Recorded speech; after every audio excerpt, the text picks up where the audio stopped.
오늘 우리 함께 읽은 누가복음 12장 32절에서 40절 말씀으로 믿음으로 살아가는 그리스도인 두 번째 이야기로 소망으로 깨어있는 그리스도인이라는 제목으로 유영성 목사님께서 말씀 전해주시겠습니다. 말씀 들으실 때 풍성한 은혜 누리시기를 바랍니다.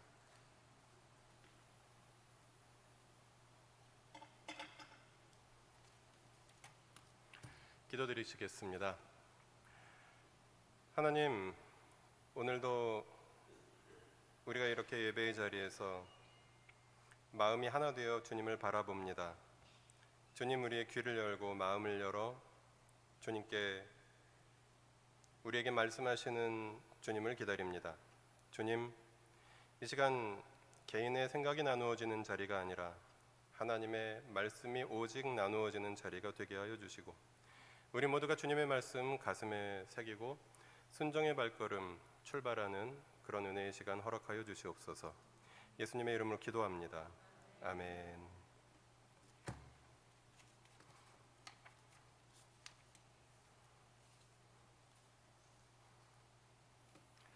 여러분, 한 주간도 안녕하셨습니까?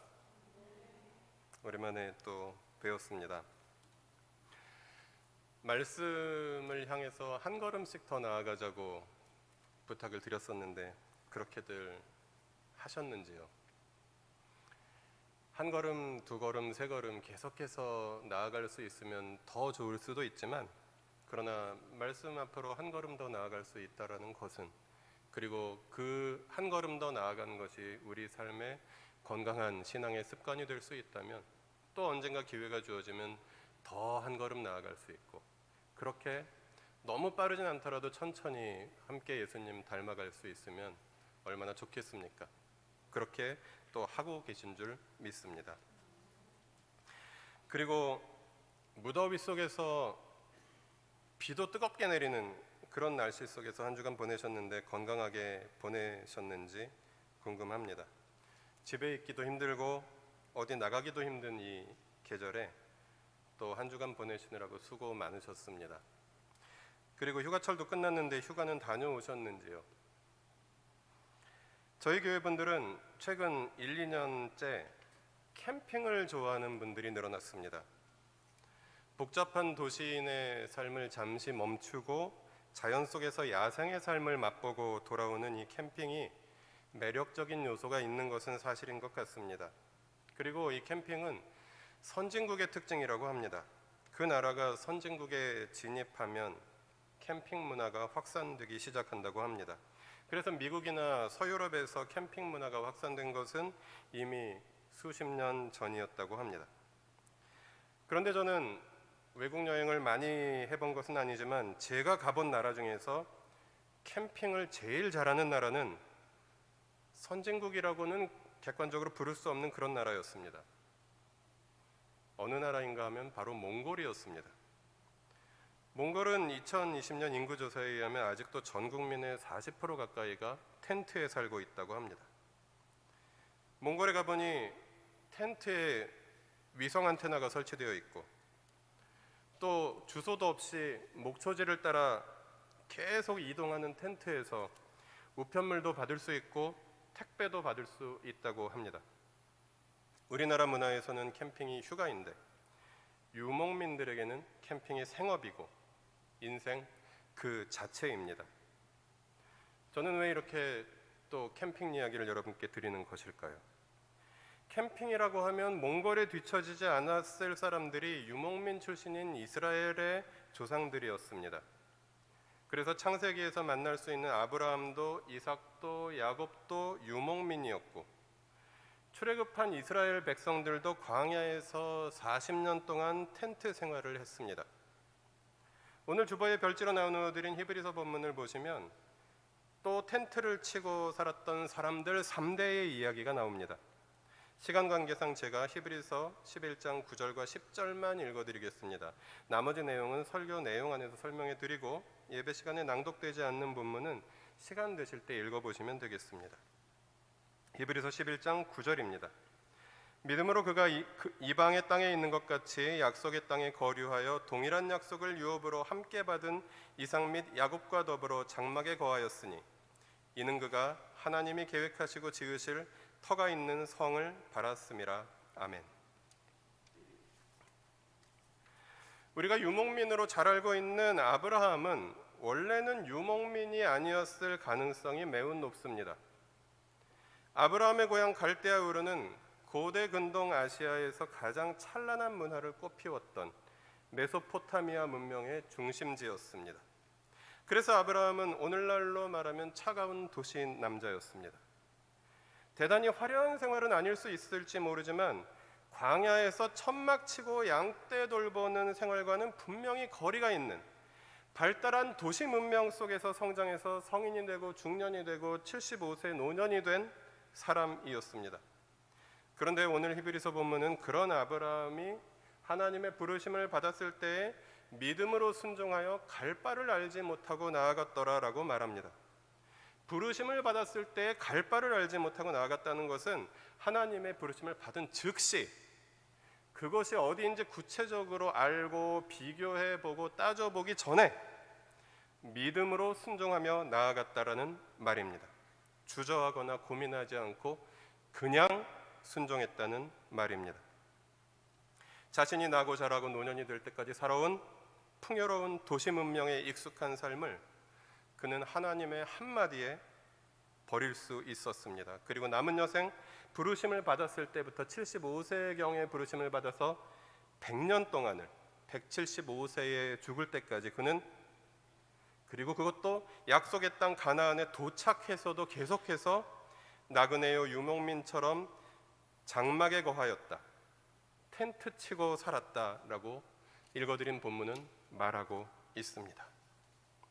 여러분, 동서고금을 막론하고 목초지를 떠도는 유목민이건 휴가를 떠난 도시인이건 텐트를 치는 이유는 무엇입니까?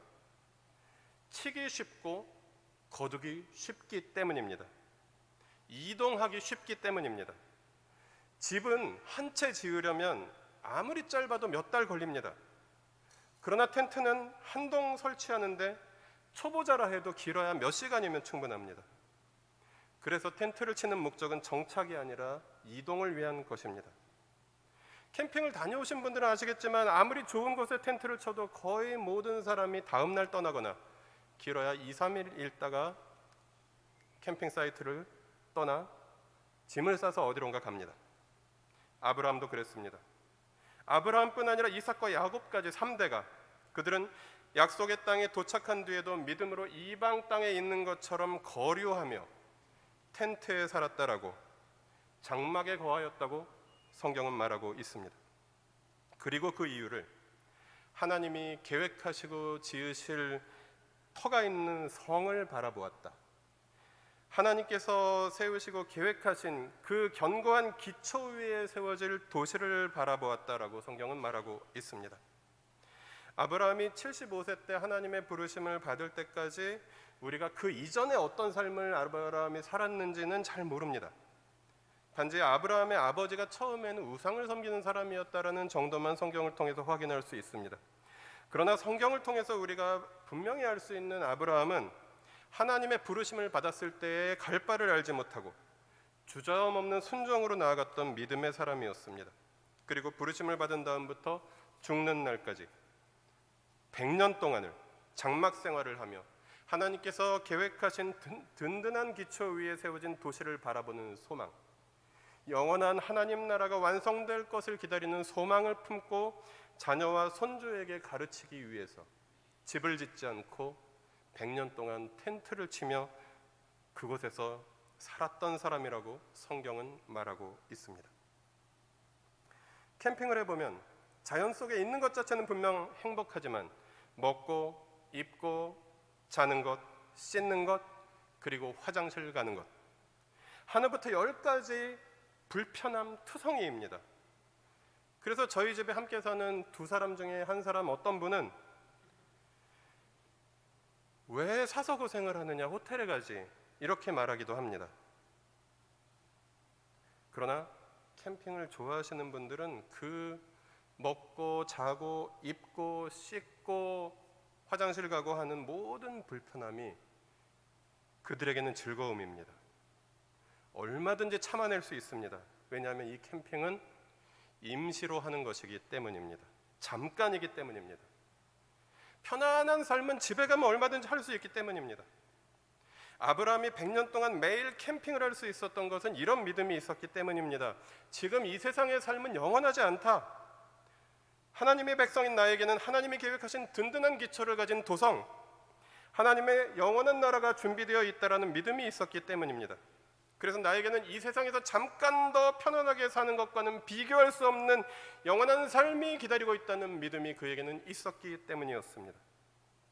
그래서 아브라함의 인생에 보여주는 믿음은 소망을 끝까지 움켜쥐는 믿음이었고 보이지 않는 것을 확신하는 믿음이었습니다.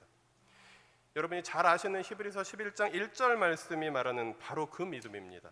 믿음은 바라는 것들의 실상이요 보이지 않는 것들의 증거라고 하는 바로 그 믿음을 우리 믿음의 조상 아브라함은 몸소 삶으로 살아내며 우리에게 그 믿음이 무엇인지를 보여주고 있습니다.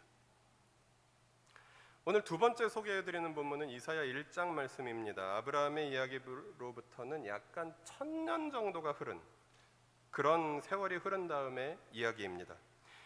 아브라함, 이삭, 야곱까지 영원한 소망을 가지고 텐트에 살았던 이스라엘 백성은 야곱 때부터 430년 동안 이집트로 이사가서 살게 되었습니다. 처음에는 이집트의 총리를 했던 요셉 덕분에 이집트에서 대접을 받으면서 살다가 430년의 마지막 100년 정도는 출애굽을 간절히 바라고 준비하고 갈망해야 하는 고된 노예 생활을 경험하게 되었습니다. 그리고 다시 40년의 광야 텐트 생활을 거쳐서 가나안에 들어가서 나라를 세우고 정착 생활을 합니다. 그들의 나라는 멋지고 아름다웠던 것 같습니다. 우여곡절 끝에 왕도 세우고 아름다운 궁전도 짓고 경제적으로도 번영을 누렸습니다. 물론 지난주에 말씀드렸던 솔로몬 왕 시대가 가장 이스라엘의 전성기이긴 했겠지만 이사야 선지자가 활동했던 이 우시야 왕으로부터 히스기야 왕에 이르기까지의 시기도 경제력으로 결코 솔로몬 왕에 못지않은 그런 시기였습니다. 그 풍요로운 경제를 바탕으로 해서 나름의 예배 문화도 발달해서 별제 적어드린 이사야 1장 11절부터 14절 말씀은 그 당시 예배가 얼마나 화려했는지 잘 보여주고 있습니다. 제가 이사야 1장 11절부터 14절을 읽어드리겠습니다. 여호와께서 말씀하시되 너희의 무수한 재물이 내게 무엇이 유익하뇨? 나는 순양의 번제와 살찐 짐승의 기름에 배불렀고 나는 수송아지나 어린 양이나 순염소의 피를 기뻐하지 아니하노라. 너희가 내 앞에 보이러 오니 이것을 누가 너희에게 요구하였느냐? 내 마당만 밟을 뿐이니라. 헛된 재물을 다시 가져오지 말라. 분양은 내가 가증히 여기는 바요 월삭과 안식일과 대회로 모이는 것도 그러하니 성회와 아울러 악을 행하는 것을 내가 견디지 못하겠노라. 내 마음이 너희의 월삭과 정한 절기를 싫어하나니 그것이 내게 무거운 짐이라 내가 지기에 곤비하였느니라. 이 말씀에서 여러분 하나님의 마음이 느껴지십니까? 하나님은 지금 화가 나 있으십니다. 유다 백성들이 예루살렘에 모여서 풍성하고 화려한 예배를 지금 드리고 있는데 하나님은 이 예배가 나는 싫다라고 말씀하십니다. 왜 하나님은 유다 백성들이 드리는 예배를 기뻐하지 않으시고 헛되이 여기시고 가증히 여기시고 견디지 못하시고 싫어하시고 피곤하다 말씀하시는 것일까요? 12절에서 하나님은 너희가 내 앞에 보이러 오니 마당만 밟을 뿐이다 라고 말씀하십니다. 너희의 예배는 거칠을 뿐이고 마음이 없이 몸만 와서 예배를 드리고 있다라는 말씀입니다. 13절은 어떻습니까? 하나님은 너희가 성회와 아울러 악을 행하고 있다 말씀하십니다. 온갖 나쁜 짓은 다 하면서 예배만 잘 드리면 되는 줄 아느냐라고 말씀하십니다. 14절에서 하나님은 너희가 기도를 하지만 너희가 기도를 많이 하지만 너희 손에는 피가 묻어 있다라고 말씀하고 계십니다. 하나님은 유다 백성이 드리는 마음이 없는 예배에 질려버리셨습니다. 마음이 없는 예배는 삶이 없는 예배입니다. 예배 따로 삶 따로인 사람들이 드리는 겉만 번지르한 껍데기뿐인 예배에 하나님은 질려버리셨습니다. 마음이 없는 예배, 삶이 따라오지 않는 예배는 믿음이 없는 예배입니다. 그들은 스스로 아브라함의 자손이라고 말하면서도 아브라함의 믿음을 잃어버린 사람들이었습니다. 그들의 조상 아브라함은 화려하고 풍요로운 도시 생활을 믿음으로 버리고 남은 여생 100년 동안 텐트에서 살면서 영원한 하나님 나라를 꿈꾸던 믿음의 사람이었습니다. 그러나 아브라함이 살았던 시대로부터 1000년이 조금 넘게 지난 후에 아브라함의 자손들인 이사야 시대의 유다 백성들은 화려하고 풍요로운 도시 생활 속에서 영원한 하나님 나라보다는 지금 여기서 누리는 풍요와 쾌락을 즐기기를 훨씬 더 좋아했던 것입니다. 그들은 조상의 마음을 잃어버리고 그들을 향하신 하나님의 마음도 공감하지 못합니다.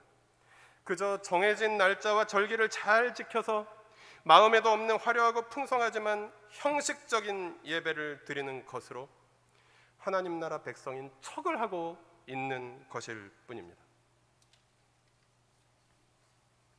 하나님은 그런 예배를 받지 않겠다 말씀하셨습니다. 그러나 하나님은 그들을 아직은 버리지 않으셨습니다. 너희가 회개하고 돌아오면 너희는 다시 나의 백성이 될 수 있다. 그러나 너희가 회개하고 돌아오지 않으면 나는 너희를 버릴 것이라고 이사야 1장 16절부터 20절까지 분명히 말씀하셨습니다. 하지만 그런 처참한 상황 가운데에서도 참된 예배를 드리고자 하는 사람들은 분명히 있었습니다. 신실한 마음의 예배를 드리는 사람들. 그래서 성경에 말씀하신 메시아가 오신다, 오실 그리스도를 기다리며 바라보는 소망의 예배를 드리는 사람들은 비록 소수지만 분명히 있었습니다. 이 적은 무리의 참된 믿음은 기원전 722년에 북왕국 이스라엘이 멸망한 뒤에도, 기원전 586년에 남왕국 유다가 멸망한 뒤에도, 그리고 70년에 바벨론 포로기를 마치고 말라기 선지자 이후에 신약과 구약 성경이 침묵하는 시기를 거치면서도 계속해서 이어졌습니다. 정결한 마음으로 간절히 메시아 예수 그리스도가 오실 것을 기다리는 사람들이 있었습니다. 누가복음 1장에 사가랴와 엘리사벳 같은 사람들이 바로 그런 사람들이었습니다. 누가복음 2장에 시므온과 안나와 같은 사람들이 바로 그런 사람들이었습니다. 그들은 그리고 너무도 감사하게도 아기로 태어난 메시아 예수를 그들 생전에 실제로 만나 뵙는 영광을 누리기도 하였습니다. 그러나 예수님 당시의 예루살렘 성전 예배도 이사야 선지자를 통해서 하나님이 책망하시던 800년 전 유다의 예배와 별반 다를 것이 없었습니다. 그래서 예수님이 한 일은 성전을 정결케 하신 일이었습니다. 예수님은 성전에서 종교 기득권층과 결탁해서 재물을 장사해서 폭리를 취하는 자들의 상을 뒤엎으시고 내 백성의 기도하는 집을 강도의 소굴로 만들지 말아라 라고 말씀하셨던 것입니다. 예수님 당시에 아브라함이 간직했던 참된 믿음을 간직하며 소망 가운데 깨어있던 사람들은 그 당시에도 소수자들이었습니다. 예수님을 따르는 적은 무리가 있을 뿐이었습니다.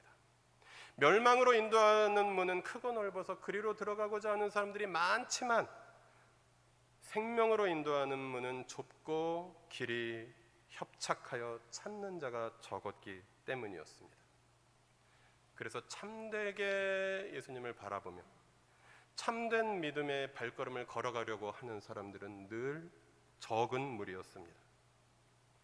그런데 누가복음 12장 32절에서 예수님은 예수님을 따르는 적은 무리에게 이렇게 말씀하셨습니다. 적은 무리여 무서워 말라. 너희 아버지께서 그 나라를 너희에게 주기를 기뻐하시느니라 라고 말입니다. 예수님 당시도 지금 우리가 살아가는 시대와 마찬가지로 세상이 주는 풍요와 안락을 누리는 것이 대부분의 사람들이 추구하는 삶이었습니다. 그래서 지난주에 말씀드린 부자처럼 자그를 위해서 더 큰 창고를 짓고 거기에 재물을 차곡차곡 쌓아두는 것은 그 사람이 이상한 사람이 아니라 세상에서 추구하는 당연한 삶의 방식이었습니다. 그런 세상에서 예수님은 오늘 본문에서 재미있게도 창고가 아니라 배낭을 만들어라 말씀하십니다. 33절 말씀입니다. 너희 소유를 팔아 구제하여 낡아지지 아니하는 배낭을 만들라. 곧 하늘에 둔 바 다함이 없는 보물이니 거기는 도둑도 가까이 하는 일이 없고 좀도 먹는 일이 없느니라. 여러분, 아까 앞서 말씀드렸던 텐트와 지금 말씀드리고 있는 배낭의 공통점이 느껴지시지요? 아브라함과 이삭과 야곱이 만들고 살았던 텐트가 언제라도 떠날 수 있기 위한 것이었던 것처럼 예수님께서 말씀하신 배낭도 그 자리에 주저앉아 있으려는 사람들에게는 필요가 없는 것입니다. 배낭은 언제라도 떠날 수 있기 위한 것입니다.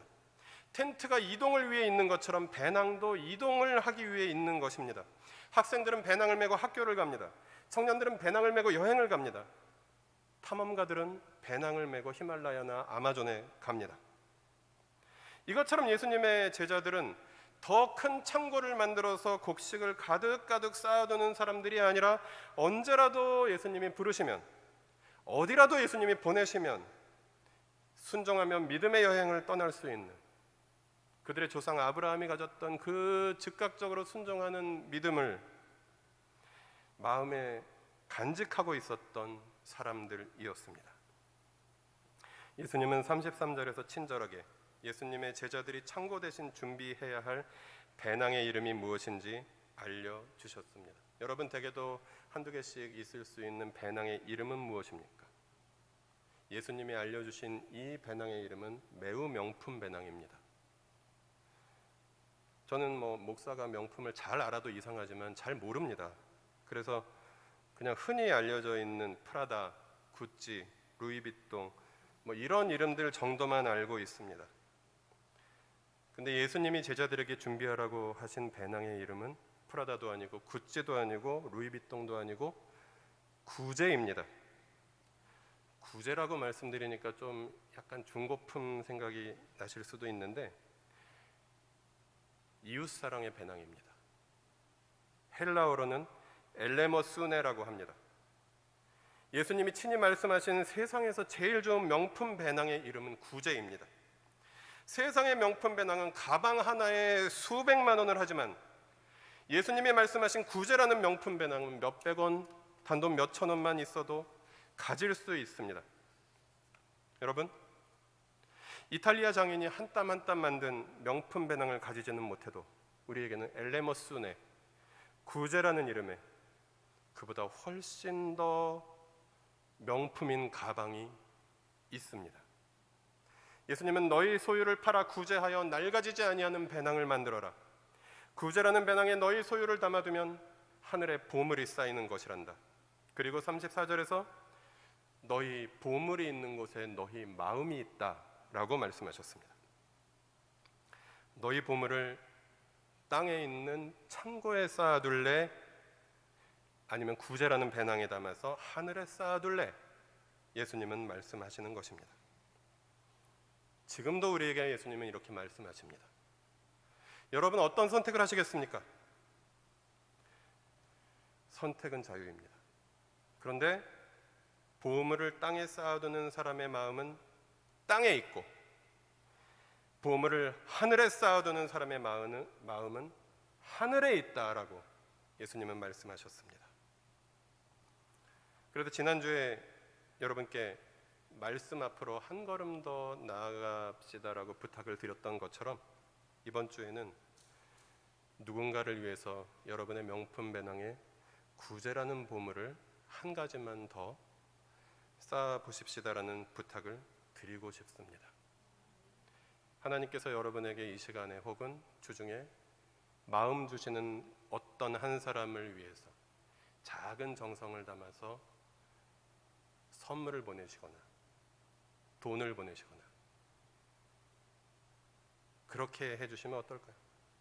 내가 도와야 할 사람이 너무 생각이 안 나는 분들은 그냥 교회 분들이라도 좋고 그냥 내가 사랑하는 사람을 위해서 작은 선물 하나 아무 이유 없이 미소 지으면서 건네주시면 어떨까요?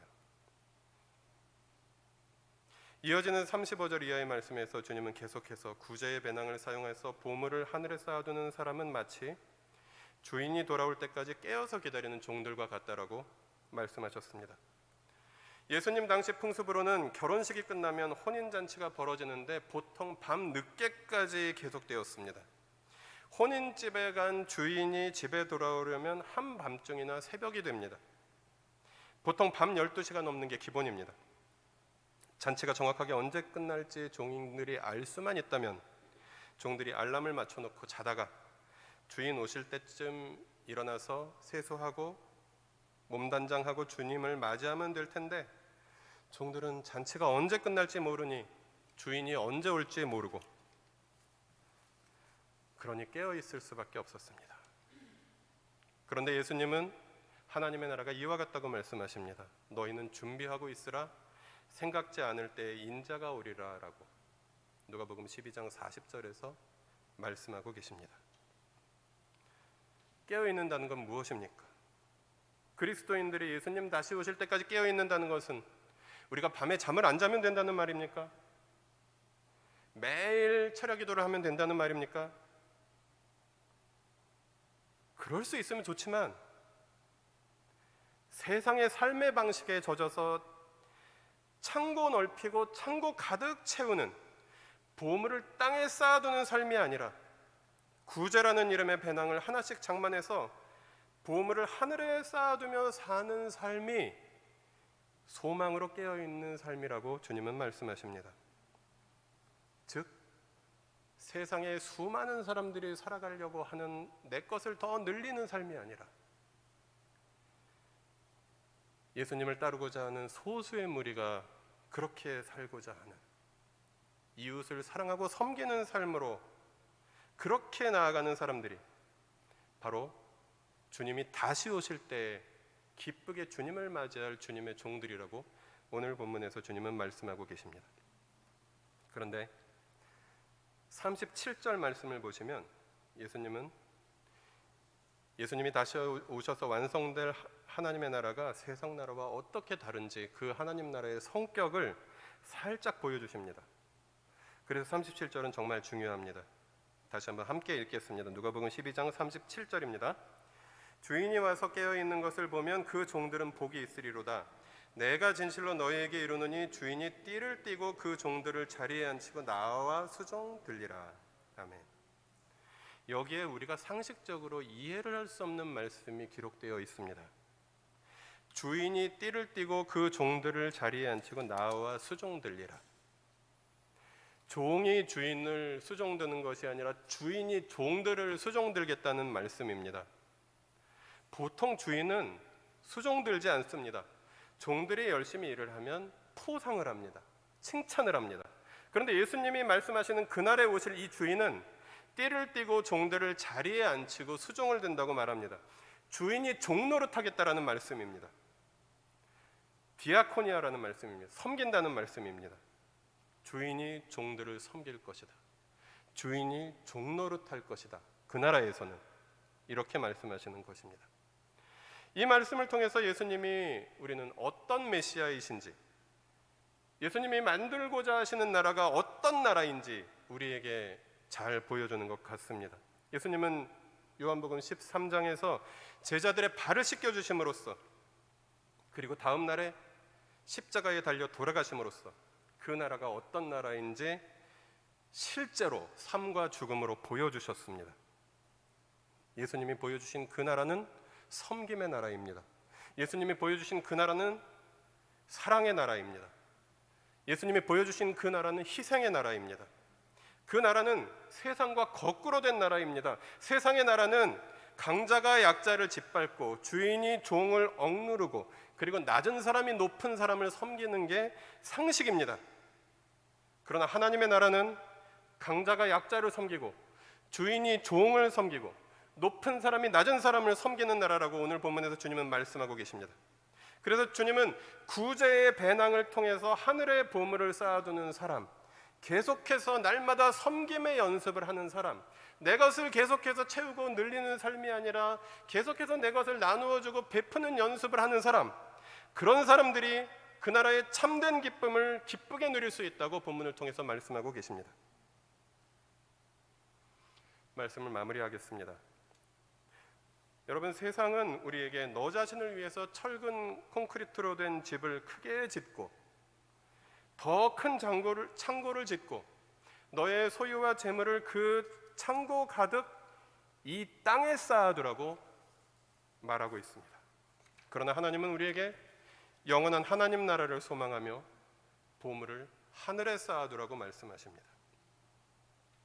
만약에 우리가 이 세상의 전부인 사람들이라면, 돌아갈 고향이 없는 사람들이라면, 그냥 이 땅에 사는 동안에 마음껏 누리고, 이 땅에 사는 동안에 조금이라도 편안하게 살고, 이 땅에 사는 동안에 조금이라도 더 맛있는 것 먹고, 그렇게 살면서 더 큰 창고를 짓고 더 많은 보물을 이 땅에 쌓아두는 것이 어쩌면 당연합니다. 그러나 만약에 우리가 반드시 돌아갈 고향에 있는 사람들이라면 우리는 이 땅에 보물을 쌓아두는 일이 얼마나 헛된 것인지 우리는 압니다. 그래서 우리는 나를 지켜주는 궁궐과 요새 대신에 언제든 떠날 수 있는 천막살이와 같은 고달픈 삶에 만족할 수 있습니다. 그래서 우리는 땅에 연결된 커다란 창고 대신에 하늘에 연결된 작은 배낭을 준비할 수 있습니다. 여러분은 이 세상이 전부인 사람들이십니까? 아니면 반드시 돌아갈 고향이 있는 분들이십니까? 보물을 땅에 쌓아두는 것이 상식인 거대한 사람들의, 수많은 사람들의 무리 속에서 예수님의 말씀을 따라서 보물을 하늘에 쌓아두려고 하는 사람들은 언제나 소수일 수밖에 없습니다. 그러나 우리는 남들 다 가는 길을 가지 않고 적은 무리가 걸어가는 길, 넓은 길, 큰 문이 아니라 좁은 길, 좁은 문으로 들어가는 길을 선택한 사람들입니다. 이 길은 결코 평탄하고 안락하고 풍요로운 길만은 아닙니다. 때로는 천막 생활과 같은 불편함과 어려움이 늘 따라올 수밖에 없습니다. 너무 많은 사람들이 이 길로 가지 않으니까, 이 길을 따르는 사람들이 너무 적은 무리이니까 이게 맞나? 하는 회의가 들기도 합니다. 이러다가 나만 손해보고 실패하는 것은 아닐까? 두렵기도 합니다. 그런 우리에게 예수님은 말씀하십니다. 적은 무리여 무서워하지 말라. 너희 아버지께서 그 나라를 너희에게 주시기를 기뻐하시느니라 라고 말씀입니다. 하나님의 나라는 남들 다 가고 남들이 다 가려고 하는 넓고 평탄한 길이 아니라 예수님을 따르는 적은 무리 안에 함께 있고자 하는 우리에게 하나님께서 기쁘게 주시는 선물이라고 주님은 말씀하십니다. 그러므로 사랑하는 여러분, 세상에는 사람들이 기뻐할 수 있는 이유가 아주 많습니다. 그러나 그런 기쁨들 말고, 그런 거짓된 기쁨들 말고 하늘의 기쁨이 우리 마음에 충만하여 하나님의 참된 기쁨을 맛보는 적은 무리, 소망으로 깨어있는 사람들이 되시기를 주님의 이름으로 부탁드립니다. 기도하시겠습니다.